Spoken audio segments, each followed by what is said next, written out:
নবীজি বলেন এক হাদিসের মধ্যে, তিরমিজির হাদিস আছে, আল্লাহ নবী বলেন জুমার দিনে কোনো মানুষ যদি 5টি ইবাদত করে, কয়টি ইবাদত? জোরে বলেন কয়টি? আমি যত হাদিস আমার জীবন দশায় পড়েছি তার মধ্যে অন্যতম ফজিলতপূর্ণ হাদিস এটি। সম্মানিত সুধী, জুমার দিন অত্যন্ত তাৎপর্যপূর্ণ দিন। জুমার দিন অনেক গুরুত্বপূর্ণ দিন। জুমার দিন সপ্তাহের শ্রেষ্ঠ দিন। জুমার দিন মাসের শ্রেষ্ঠ দিন। জুমার দিনের গুরুত্ব কতগুলো। আমরা দিন সম্পর্কে আমরা অনেক অজ্ঞ, দুনিয়া সম্পর্কে অনেক বিজ্ঞ। দুনিয়ার সমস্ত কিছু আমরা বুঝি, দুনিয়ার সমস্ত কিছু আমরা মেনে নেই, চলি, কিন্তু দিনের বিষয় যদি আমি প্রশ্ন করি, বলুন তো দেখি জুমার নামাজ ওয়াজিব না ফরজ? হ্যাঁ,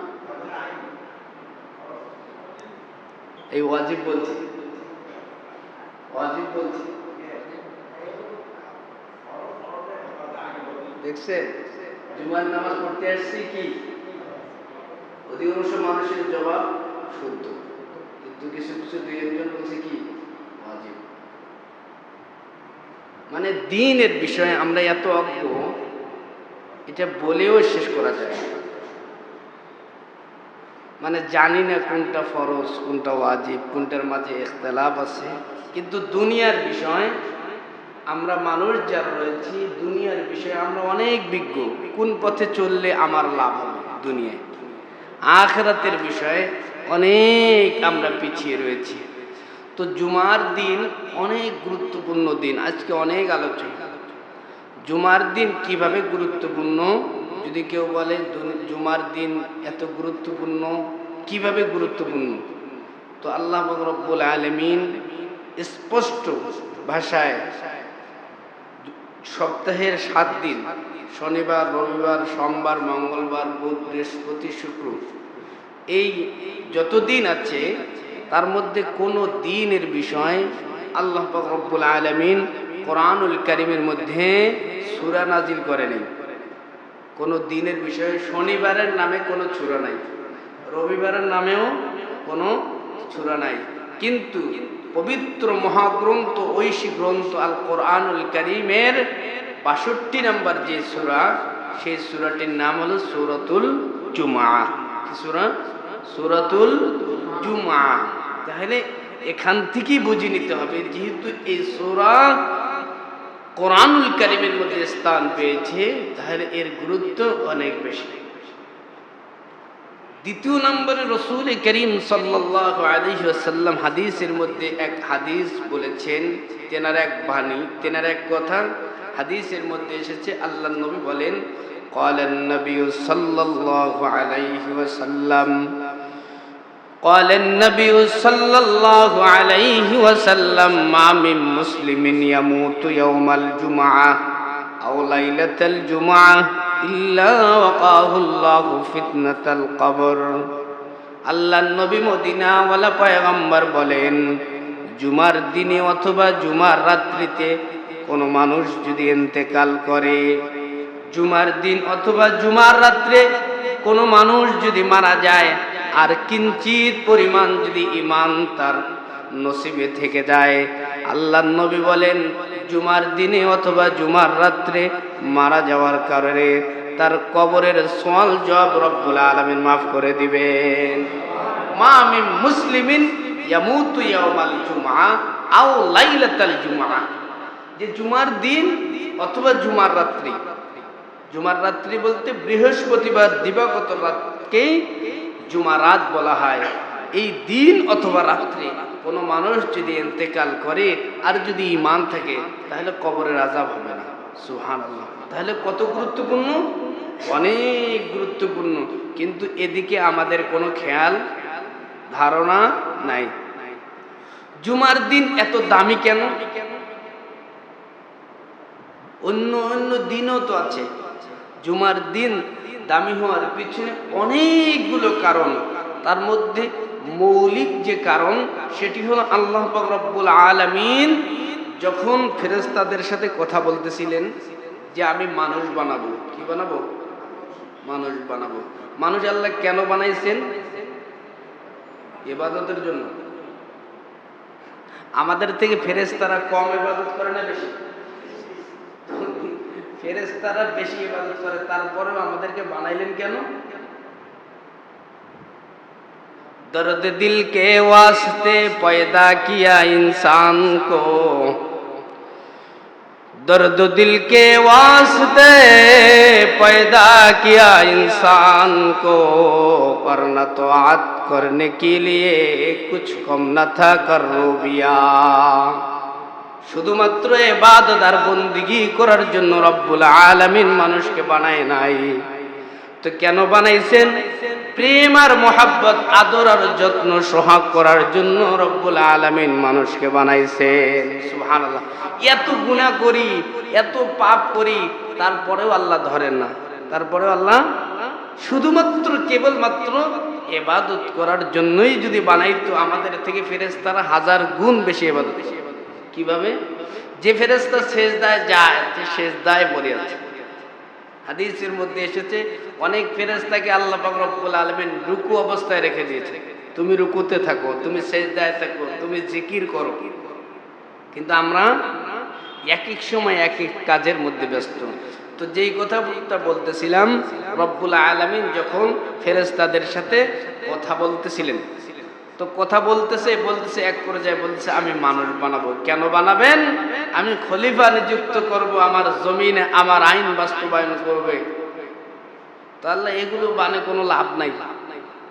এগুলো জমিনের মধ্যে ফাসাদ তৈরি করবে, হাঙ্গামা করবে, এই করবে সেই করবে।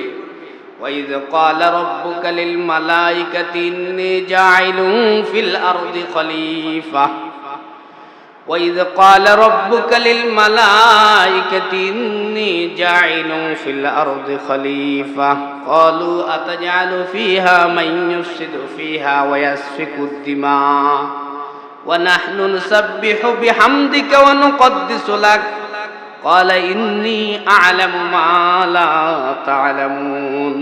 রব্বুল আলামিন ফেরেশতাদের সাথে কথা বলতেছেন, আমি মানুষ বানাবো। আল্লাহ এগুলো বানায়েন না, এগুলো ফাসাদ তৈরি করবে। আল্লাহ বলেন এগুলো আমার তসবিহ জপবে, আমার জিকির করবে, আমার কাছে মাফ চাইবে। তো ঠিক আছে, রব্বুল আলামিন জুমার দিনটি এত দামি হওয়ার পেছনে উল্লেখযোগ্য যে কারণ, সেটি হলো আল্লাহ পাক রব্বুল আলামিন ফেরেশতাদের সাথে চ্যালেঞ্জ গ্রহণ করে যেদিন প্রথম মানব সৃষ্টি করেছেন, আদম নবী আলাইহিস সালামকে তৈরি করেছেন, সেটি হলো এই শুক্রবার জুমা দিন। সুবহানাল্লাহ। মানুষকে তৈরি করেছেন, আদম নবীকে তৈরি করছেন কোন দিনে? বলেন না কোন দিন? শুক্রবার। শুক্রবার, শুক্রবার, জুমার দিন। এগুলো বলতে হবে। ইসলামিক যেগুলো মূল বিষয়, এগুলো জানা। যেই জিনিস ইবাদত করা সুন্নত, ওই জিনিসের ইলম জানাও সুন্নত। যেই জিনিসের ইবাদত করা ফরজ, ওই জিনিসের ইলম জানাও ফরজ। যেহেতু জুমার নামাজ পড়তে এসেছি, ফরজ ইবাদত। কি ইবাদত? কেন ফরজ? কারণ ডাইরেক্ট রব্বুল আলামিন কোরআনুল কারীমের মধ্যে এর বিষয় আয়াত নাযিল করছে। জুমার নামাজের বিষয় কি করছে? আয়াত ডাইরেক্ট, ইয়া আইয়ুহাল্লাযীনা আমানু, ইয়া আইয়ুহাল্লাযীনা আমানু ইযা নুদিয়া লিস-সালাতি মিন ইয়াউমিল জুমআ ফাসআউ ইলা যিকরিল্লাহি ওয়া যারুল বাই' যালিকুম খায়রুল লাকুম ইন কুনতুম তা'লামুন। রব্বুল আলামিন বলেন, যখন জুমার আজান হয়ে যায় তখন তোমরা তাড়াতাড়ি মসজিদে যাও, বেচাকেনা বন্ধ রাখো। যালিকুম খায়রুল লাকুম ইন কুনতুম তা'লামুন, এর মধ্যে তোমাদের কল্যাণ, সফলতা। বলুন সুবহানাল্লাহ। কোন নামাজের বিষয় এভাবে ডাইরেক্ট রব্বুল আলামিন কোরআনুল কারীমের আয়াত নাযিল করেন, কিন্তু এই নামাজটির বিষয়, এই দিনটির বিষয় আল্লাহ পাক রব্বুল আলামিন কুরআনুল কারীমের মধ্যে আয়াত সূরা নাযিল করছে, তাহলে অনেক দামি। এই দামি হওয়ার পিছনে উল্লেখযোগ্য যে কারণ, সেটি হলো আল্লাহ পাক রব্বুল আলামিন যেদিন মানুষ তৈরি করেছেন সেই দিনটা ছিল জুমার দিন। কি দিন? জুমার দিনের অনন্য বৈশিষ্ট্য হলো এই দিনে আল্লাহ পাক রব্বুল আলামিন কিয়ামত সংগঠিত করবেন। কি করবেন? কিয়ামত হবে নি? হবে। লা উকসিমু বিয়াউমিল কিয়ামাতি ওয়া লা উকসিমু বিন নাফসিল লাওয়ামা আয়াহসাবুল ইনসানু আল্লান নাজমা'a ইযামা বালা কাদিরিনা আলা আন নুসাউবিয়া বানানা বাল ইউরিদুল ইনসানু লিয়াফজুরা আমামা। সূরা কিয়ামা নামে আল্লাহ পাক রব্বুল আলামিন এক সূরা নাযিল করছে। কিয়ামতের ময়দানে কি কি ঘটবে এই বিষয়ে পূর্ণাঙ্গ আলোচনা এই সূরা নিয়ে আছে। কোরআনুল কারীমের মধ্যে যত আয়াত আছে, দুনিয়ার বিষয়ে যত আয়াত রব্বুল আলামিন নাযিল করছে, বলেন কোন আয়াত কি মিথ্যা প্রমাণিত হয়েছে? এই সূর্য এই দিক থেকে উঠবে, সূর্য এই দিকে ডুববে, সূর্যর কিরণটা এরকম হবে, তারপর বৃষ্টি হবে, মানুষ এভাবে চলাফেরা করবে, মানুষ এই খাবে, সব কোরআনুল কারীমের মধ্যে রয়েছে। দুনিয়ার যত বিষয় আছে কোরআনুল কারীমের মধ্যে আলোচনা, সব বিষয়ে যদি সত্যি হয় তাহলে পরকালীন জিন্দেগির বিষয়গুলো কি মিথ্যা হবে? তো কিয়ামত সংগঠিত হবে কোন দিনে? জুমার দিনে। কোন দিনে? এই দিনটিকে কেন জুমা বলে সম্বোধন করা হয়, নামকরণ করা হয়েছে? নামকরণ করা হয়েছে এই জন্য, জুমা শব্দের শাব্দিক অর্থ হলো জমায়েত। কি? সবাই যেখানে জমা হয়, জমায়েত। সবাই যেই দিনে জমা হবে এক জায়গায়, সেই দিনটা হলো কিয়ামতের দিবস। পৃথিবীর সমস্ত মানুষ এ টু জেড, সমস্ত মানুষ এক ময়দানের মধ্যে জমা হবে, সেই ময়দানটা হলো কিয়ামতের ময়দান। আর রব্বুল আলামিন যেই দিন এই ময়দানের মধ্যে সমস্ত মানুষকে জমা করবে সেটি হলো জুমার দিন। সেজন্য এই দিবসটার নাম হলো জুমা। তো জুমার দিন দামি হওয়ার অনন্য কারণ হলো রব্বুল আলামিন এদিন মানুষকে ন্যায্য অধিকার ফিরিয়ে দেবে। সেদিন তার প্রতিদান দিয়ে দিবে, আমল নামা নিজ নিজ হাতের মধ্যে দিয়ে দিবে। যে যেরকম আমল করেছে হিসাব কিতাব হয়ে যাবে যেই দিবসে, সেই দিনটা হলো জুমার দিন। সেজন্য এই দিবসটাকে জুমা বলে নামকরণ করা হয়েছে। তাহলে কিয়ামত সংগঠিত হবে কি বারে? শুক্রবার, জুমার দিনে। সেজন্য এই দিনটার দাম অনেক। 3 নম্বর যে কারণ, অনন্য কারণের মধ্যে 3 নম্বর যে কারণ জুমার দিবসের, সেটি হলো এই দিনে আল্লাহ পাক রব্বুল আলামিন এমন একটি সময় আছে, বান্দা যা দোয়া করবে, ভালো হোক আর খারাপ হোক, ভালো হোক আর খারাপ হোক, যা দোয়া করবে, তাফসীরের মধ্যে এসেছে, হাদিসের মধ্যে এসেছে, শুক্রবারের দিনে, জুমার দিনে এমন একটি সময় আছে, ওই দিনে বান্দা যা দোয়া করবে, বান্দার সমস্ত দোয়া রব্বুল আলামিন কবুল করে নেবে। বিভিন্ন মুহাদ্দিসিন ইকরাম মত ব্যক্ত করেছেন যে ওই সময়টা ফজর থেকে জোহর, কেউ কেউ বলেছেন জোহর থেকে আসর, কেউ কেউ বলেছেন আসর থেকে মাগরিব, কেউ কেউ বলেছেন মাগরিব থেকে এশা। বিভিন্ন জন বিভিন্ন মতামত দিয়েছে। তার মধ্যে অধিকাংশ ওলামা ইকরাম যে মত দিয়েছেন সেটি হলো আসর থেকে মাগরিব। আসর থেকে ইখতিলাফ রয়েছে, কিন্তু নির্ভরযোগ্য সূত্র অনুযায়ী বলা যায় আসর থেকে মাগরিব জুমার দিনে বান্দা বান্দি যা দোয়া করবে আল্লাহর কাছে, সব দোয়া আল্লাহ পাক রব্বুল আলামিন কবুল করে নেবে। কিন্তু আমরা কি করি? যত শয়তানি কাজ আছে, যত ফাহেসা কাজ আছে, যত খারাপ কাজ আছে, কথা আছে, সব জুমার দিন। এই জুমার দিনটাকে গনিমত মনে করা। আল্লাহ পাক রব্বুল আলামিন অন্য অন্য জাতিকে এই জুমার দিন দেয়নি, অন্য অন্য নবীর উম্মতদেরকে এই জুমার দিন দেয়নি। জুমা কোন দিন থেকে চালু হয়েছে? হ্যাঁ, দেখছেন, আমরা জুমার নামাজ পড়তে আসি, মুসলমানদের ঈদের দিন আজকে। জুমার ইতিহাস জানার দরকার আছে না নাই? জুমার নামাজ যে পড়তে এসেছি, কখন এই জুমাটা চালু হলো, কোন দিন থেকে এটা চালু হয়েছে?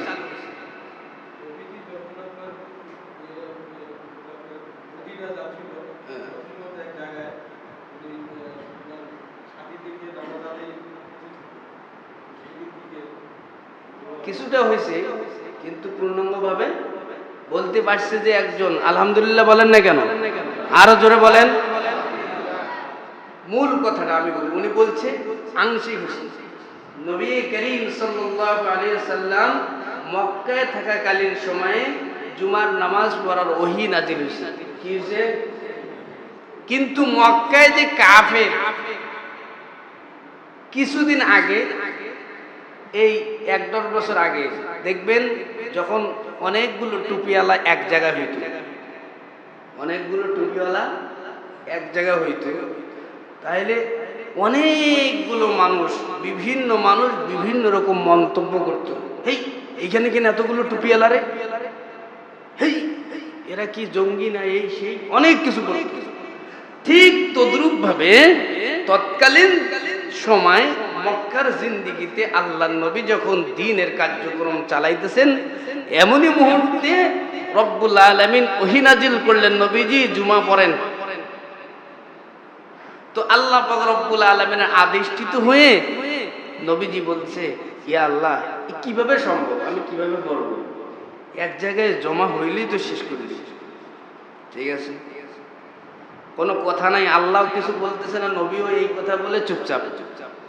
তারপরে হিজরত শুরু হয়ে গেল, হিজরত করলেন, হিজরত করতেছে করতেছে করতেছে।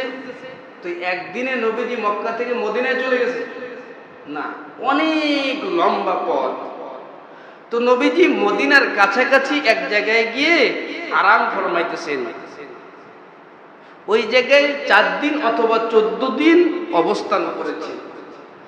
যেই জায়গাটার নাম হলো কৌবাপল্লী। কি বললি? কৌবাপল্লী। যারা হজ করতে গিয়েছেন অথবা উমরা করছেন তারা জানেন। তো কৌবাপল্লীতে গিয়ে নবীজি আরাম ফরমাইতেছেন। তো ওই জায়গায় আদেশ হইল, এ নবী, আপনি মসজিদ বানান। এখানে আসছেন যেহেতু মদিনার কাছাকাছি, আপনি মসজিদ বানান। মসজিদ বানাইলেন, নবীজি 2 রাকাত নামাজ পড়লেন। সুবহানাল্লাহ বলেন। 2 রাকাত নফল নামাজ আদায় করলেন প্রথমে। তো আল্লাহ পাক রব্বুল আলামিন, ঠিক আছে নামাজ পড়ছেন, ভালো হয়েছে। তো যেহেতু এখানে প্রথম আসি, স্বস্তির সহিত নামাজ আদায় করলেন। আপনার যত উম্মত এই জায়গায় আসবে, নামাজ পড়বে, যে ব্যক্তি 2 রাকাত নামাজ আদায় করবে এই কৌবাপল্লীর কৌবা মসজিদে, আমি রব তার আমল নামায় উমরা হজের সওয়াব লিখে দেব। 2 রাকাত নামাজ পড়লে কি হবে? তো মসজিদটার নাম কি? কৌবা মসজিদ। মসজিদে কৌবা মসজিদ। এটা মসজিদের গেটের মধ্যে ওই হাদিসটা লিখে দেওয়া আছে, স্বর্ণ অক্ষরে লেখা আছে যে 2 রাকাত নামাজ পড়লে 1 উমরার সওয়াব, উমরা হজের সওয়াব আল্লাহ পাক রব্বুল আলামিন। তো এখানে নামাজ আদায় করলেন, করার পরে ওইখানে তো থাকার জায়গা না, নবীজি তো মদিনায় যাবেন। তো ওইখান থেকে আধা কিলোমিটার উত্তরে, কোন দিকে? জুমার নামাজের ইতিহাস বলতেছে। তো ওইখান থেকে উত্তর দিকে আধা কিলোমিটার, ওইখানে একটা গোত্র বসবাস করে। ওই গোত্রটার নাম হলো বনি সালেম গোত্র। কি গোত্র? বনি সালেম গোত্র। ওই গোত্রের মানুষগুলো ভালো। নবীজি ওই জায়গায় গেলেন দলবল সহকারে। নবীজি ওই জায়গায় গিয়ে কথাবার্তা চলতেছে, এমনই মুহূর্তে আল্লাহ পাক রব্বুল আলামিন আবার ওহী নাজিল করলেন, ইয়া আইয়ুহাল্লাযীনা আমানু, ইয়া আইয়ুহাল্লাযীনা আমানু ইযা নুদিয়া লিস-সালাতি মিন ইয়াউমিল জুমআহ ফাসআউ ইলা যিকরিল্লাহি ওয়া যারুল বাই', যালিকুম খায়রুল লাকুম ইন কুনতুম তা'লামুন। নবীজি জুমার নামাজ পড়েন, নবীজি আর কোনো কথাবার্তা নাই। সমস্ত সাহাবী, সমস্ত বনি সালেম গোত্রের মানুষদেরকে নিয়ে ওই দিন প্রথম 2 রাকাত জুমার নামাজ ওপেন ফিল্ডের মধ্যে আদায় করলেন। ওই দিন থেকে যে জুমার নামাজ শুরু হয়েছে কিয়ামত পর্যন্ত চলতে থাকবে। নামাজ আদায় করে ফেললেন। ওই জায়গায় একটা মসজিদ হয়েছে, মসজিদে জুমা। মসজিদ যারা হজ উমরা করতে গিয়েছেন তারা দেখেছেন, ওই মসজিদটার নাম হলো মসজিদে জুমা। ওইখানে আল্লাহর নবী প্রথম জুমার নামাজ আদায় করছেন। ইতিহাস জানতে হবে। আপনি যে নামাজ পড়তে আসবেন, আপনার যদি আশা না থেকে আপনি যে ব্যবসা করেন, আপনার যদি লাভ না হয়, আপনি কেন ব্যবসা করবেন? মানুষ যে সুদে টাকা লাগায়, কেন লাগায়? যে মাস গেলে আমি লাভ পাবো। কোনো কাজ নাই, কোনো কি নাই, কোনো কাজ নাই, শুধু টাকা টাকা। তো জুমার নামাজ পড়তে আসলেন, আপনার লাভটা কি? আপনার ইতিহাস জানেন? নবীজি বলেন এক হাদিসের মধ্যে, তিরমিজির হাদিস আছে, আল্লাহ নবী বলেন জুমার দিনে কোনো মানুষ যদি 5টি ইবাদত করে। কয়টি ইবাদত? জোরে বলেন কয়টি? আমি যত হাদিস আমার জীবন দশায় পড়েছি তার মধ্যে অন্যতম ফজিলতপূর্ণ হাদিস এটি।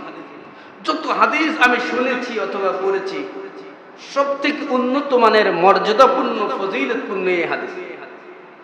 জুমার দিনে কোনো মানুষ যদি 5টি কাজ করে, 1 নম্বরে উত্তম রূপে গোসল করে। কি করে? সুন্দরভাবে গোসল করছে। তারপর কি করবে? তাড়াতাড়ি মসজিদে আসে। কোথায় আসে? গোসল করলো, মসজিদে আসলো। আবার খতিব সাহেব অথবা ইমাম সাহেবের পাশাপাশি বসে। কয়টি কাজ হলো? 3টি। এবং মনোযোগ সহকারে খুতবা শুনে। কি? মনোযোগ সহকারে খুতবা শুনে। 5 নম্বর চুপচাপ বসে থাকে, কোনো কথা নাই, বার্তা নাই, কোনো আলাপ আলোচনা। একজনকে বলবো না এই চুপ কর, এই কোথাও যেন ওর মুখ দিয়ে না বাইর হয়।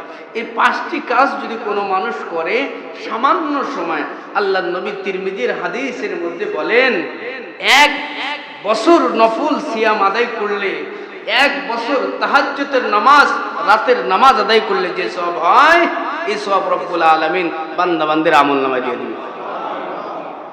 তো কাজটি অনেক কঠিন। এটি হলো জুমার দিনের বিষয়। এরকম হাদিস, ফজিলতপূর্ণ হাদিস এত সোজা কোনো ইবাদত হতে পারে? আপনি গোসল করলেন, তাড়াতাড়ি মসজিদে আসলেন, পাশাপাশি বসলেন, মনোযোগ সহকারে শুনলেন, চুপচাপ বসে থাকলেন। আল্লাহর নবী বলেন 1 বছর নফল সিয়াম আদায় করলে যে সওয়াব, 1 বছর তাহাজ্জুদের নামাজ আদায় করলে যে সওয়াব, ওই সওয়াব রব্বুল আলামিন বান্দা বান্দার আমলনামায় দিয়ে দিবেন। তো কেন আপনি বসে থাকবেন বাড়িতে? জুমার দিনের ইতিহাস আমরা অনেকেই জানি না। এখান থেকে জুমার নামাজ শুরু হয়ে গেছে। বিভিন্ন মতামত রয়েছে। এটা হলো একটা সূক্ষ্ম নির্ভরযোগ্য সূত্রে আমি আলোচনাটা করলাম। তো জুমার দিন যেহেতু এত বড় এক দামি দিন, এই দিনের কিছু করণীয় ইবাদত আছে না? কি করতে হবে? এদিনের অনেক আমল, তার মধ্যে 1 নম্বর ইবাদতের মধ্যে 1 নম্বর ইবাদত হলো জুমার দিনে আপনি প্রথম ফজরের নামাজ জামাতের সহিত আদায় করবেন। কি করবেন? ফজরের নামাজ জামাতের সহিত আদায় করা লাগবে। আপনাকে মিটিং মিছিল করা লাগবে না।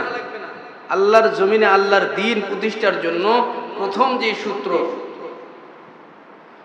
শেখ আব্দুর রহমান আস-সুদাইস, কাবা মসজিদের ইমাম ও খতিব, অনেক বড় শিক্ষিত মানুষ, তিনি বলেন যেদিন জুমার নামাজের দৃশ্য আর ফজরের নামাজের দৃশ্য এক হয়ে যাবে, সেদিনে রব্বুল আলামিন আল্লাহর জমিনে আল্লাহর দ্বীনকে প্রতিষ্ঠা করে দিবে। তো আমরা ফজরের নামাজে নাই, ফজরের নামাজে নাই কোনো মুসল্লি, একদম অনেক মসজিদে কিছু কিছু মুসল্লি আসে, সবাই আমরা আসি না।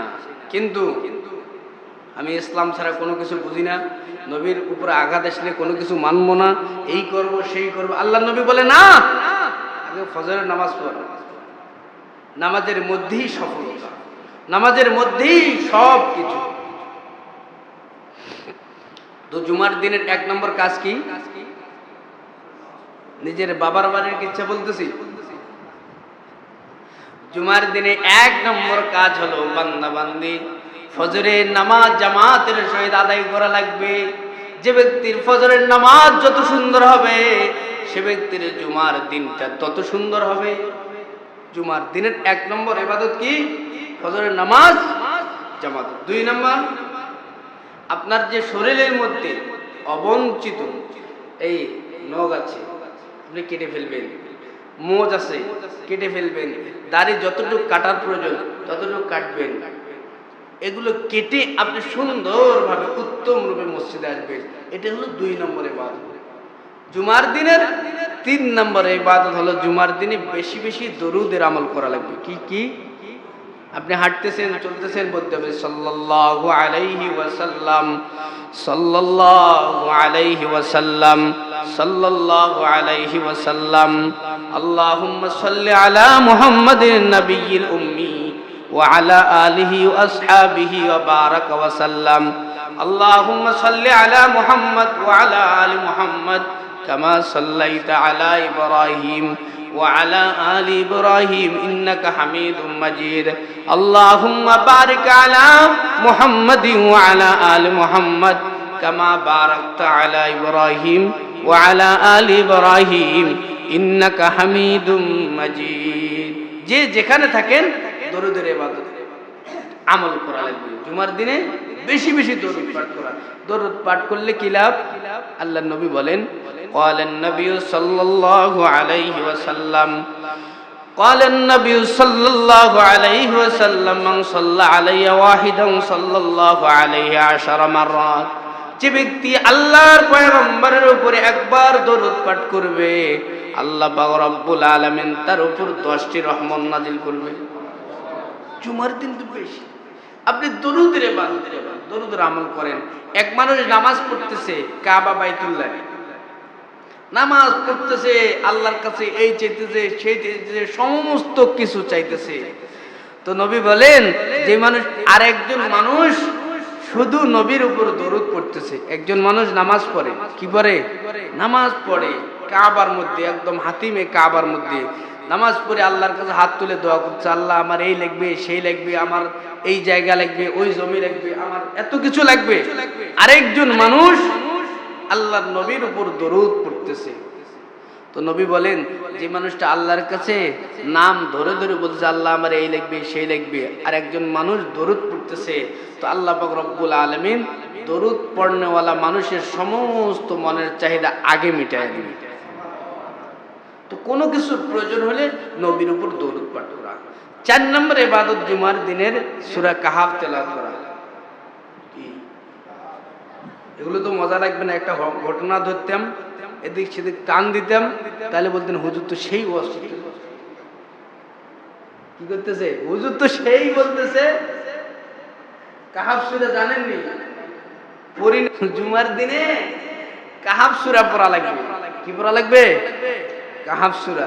তো কাহাফ সূরা পড়লে কি লাভ?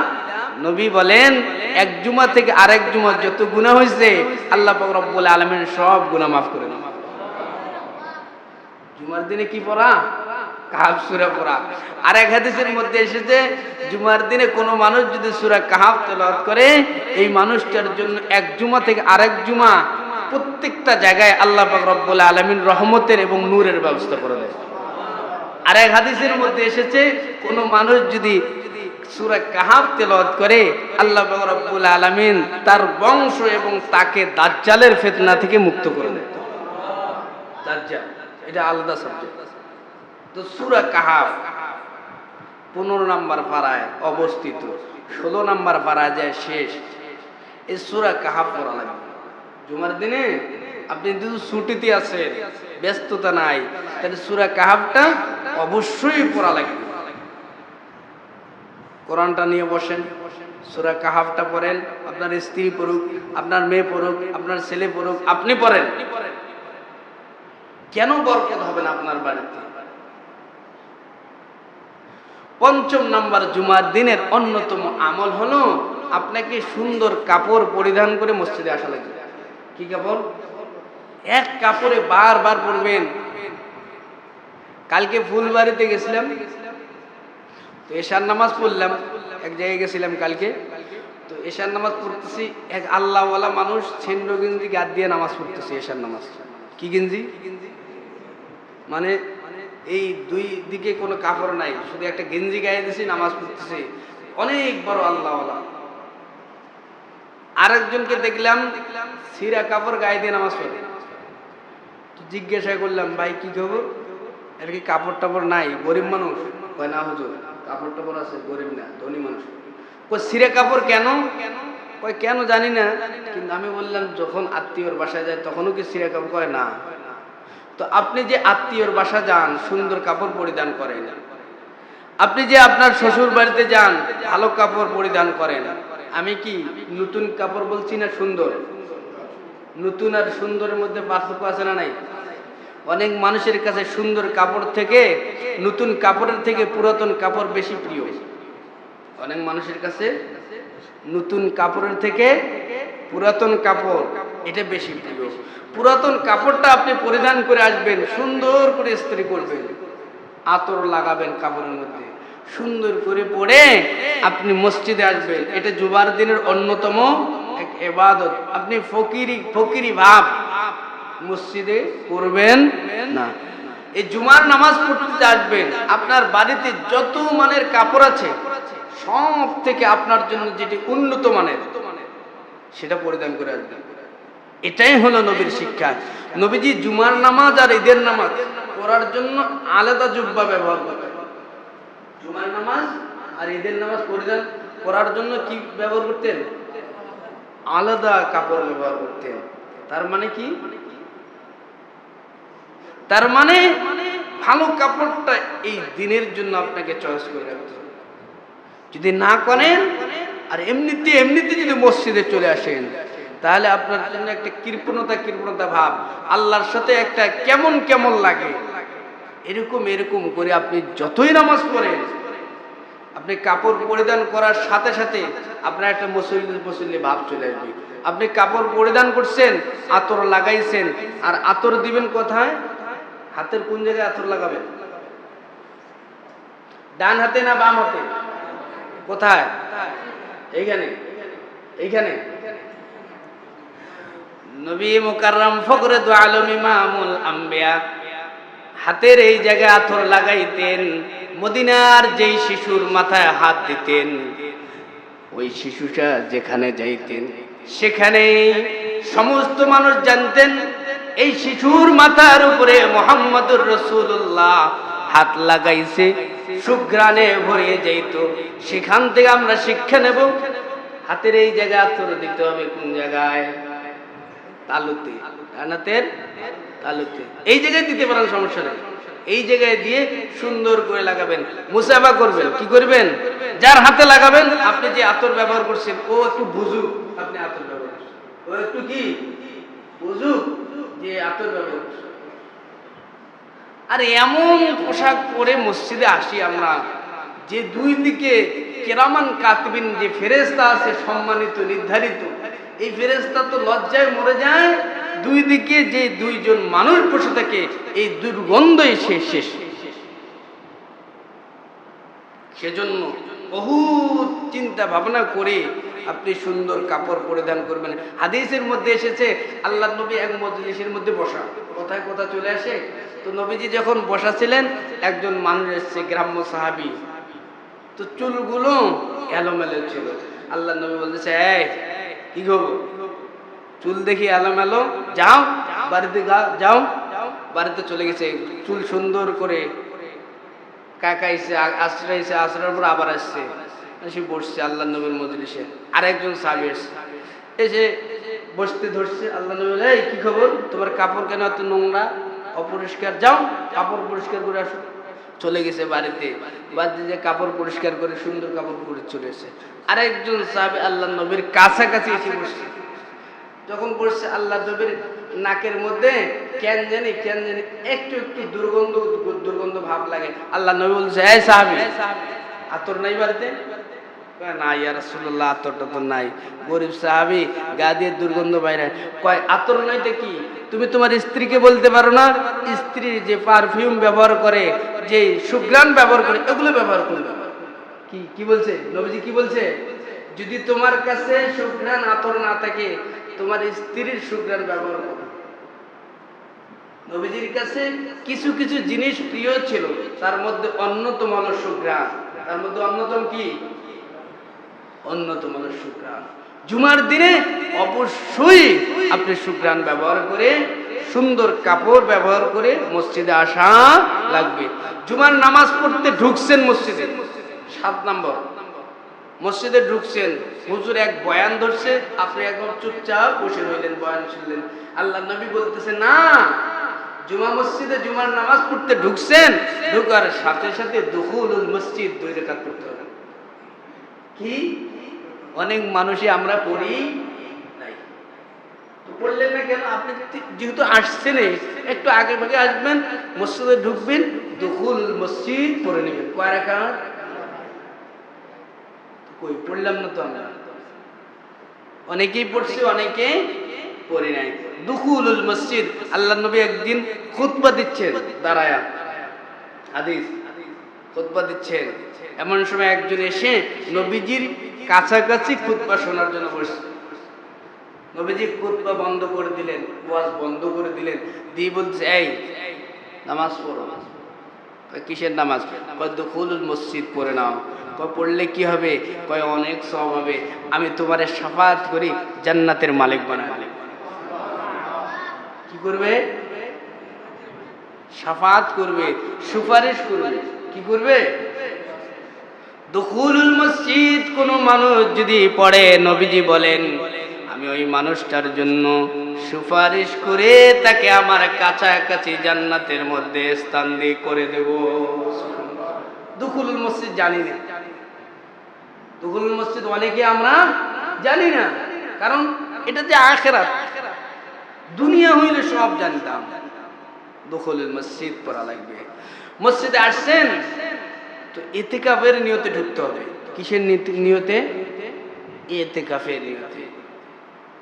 এটা হলো 9 নম্বর। 10 নম্বর, জুমার দিনের অন্যতম এক ইবাদত আর বন্দেগী হলো মসজিদে ঢুকছেন, ইতিকাফের নিয়ত করে আপনি সঙ্গে সঙ্গে 2 রাকাত দুখুলুল মসজিদ পড়বেন। 11 নম্বর সুন্নত, 11 নম্বর আমল হলো জুমার দিনের, আপনি জুমার দিনে জুমার নামাজ শেষ করছেন করে একদম তাড়াতাড়ি, যত তাড়াতাড়ি মসজিদ থেকে বাইর হয়ে যায় তত তাড়াতাড়ি বাইর হবে। জুমার নামাজ শেষ কোন কাজ আছে, তো তাড়াতাড়ি বাইরে চলে যাবে, তাড়াতাড়ি। এটাও ইবাদত। জুমার নামাজ শেষ, আপনাকে 4 রাকাত নামাজ পড়া লাগবে বাদাল জুমা। কি সুন্নত তো পড়ি না, অনেকেই পড়ে না। আপনি 10-12 জন পড়লে তো 500 জনের হিসাব হবে না এখানে। যদি 490 জন পড়তো তাহলে সেটা আলাদা বিষয়। কিন্তু জুমার নামাজ শেষ, অধিকাংশ মসজিদে দেখবেন সুন্নতার বরাবরই নেই। আপনাকে পাবলিক টয়লেটে যেরকম মানুষ ঢুকে, পাবলিক টয়লেট দেখবেন না আপনারা, দেখবেন যে ভিতরে যায়, সে বাইর হওয়ার জন্য, মানে কেন বাইর হয়? বারবার গেটের মধ্যে নক করা হয়, এই আপনি বাইর হন, আমি তো এখন ঢুকবো। ঠিক তদ্রুপ অধিকাংশ মসজিদ, এই মসজিদের কথা বলছি, অধিকাংশ মসজিদ এরকম কেন জানি হয়ে গেল, নামাজ শেষ আর মসজিদে থাকা যাবে না, হুজুরের নামাজ শেষ, সালাম ফিরে যায় একদম দৌড়। কেন এত সময় লস হয়ে গেল? আপনি বাদাল জুমা যদি না পড়েন 4 রাকাত, তাহলে কি হইল? বাদাল জুমা, এটা হলো জুমার দিনের অন্যতম ইবাদত, এটা করাই লাগবে। তাহলে জুমার দিনের 11 নম্বর সুন্নত আমল হলো আপনাকে অবশ্যই কি করা লাগবে? 4 রাকাত পড়া লাগবে। হাদিসে দেখেন এর বিষয়ে অনেক সওয়াব। জুমার দিনের অন্যতম 12 নম্বর আমল হলো আযান শুনছেন আর বাড়িতে থাকা যাবে না।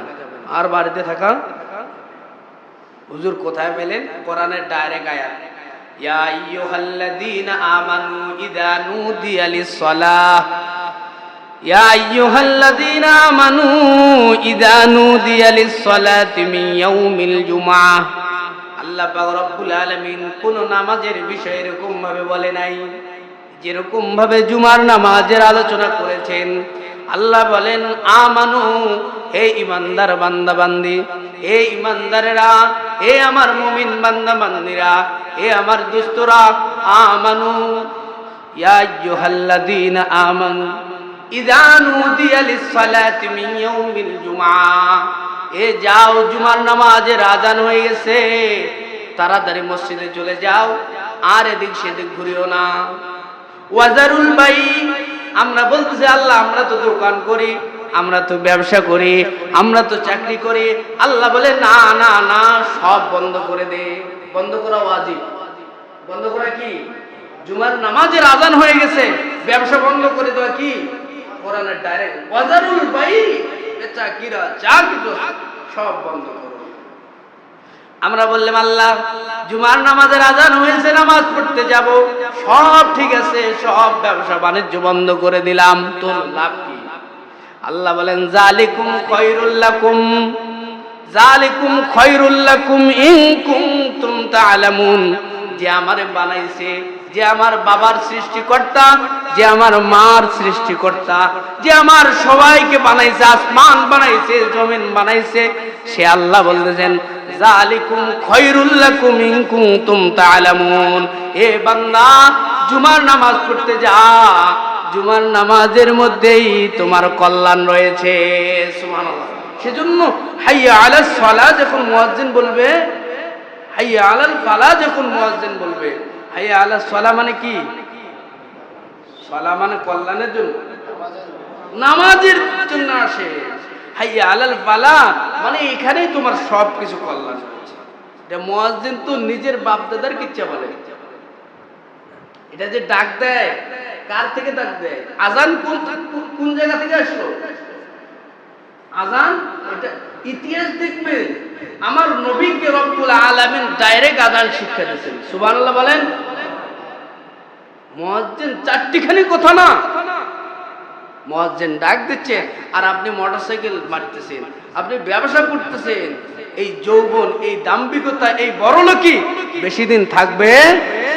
আযান শোনার সাথে সাথে, বিশেষ করে জুমার দিন গুরুত্ব বুঝে আমাদের সকলকে ইহতিমাম এবং তাজিম শ্রদ্ধা করার, এই জুমার দিনকে সম্মান করার তৌফিক দান করুন। সকলে বলুন আমিন।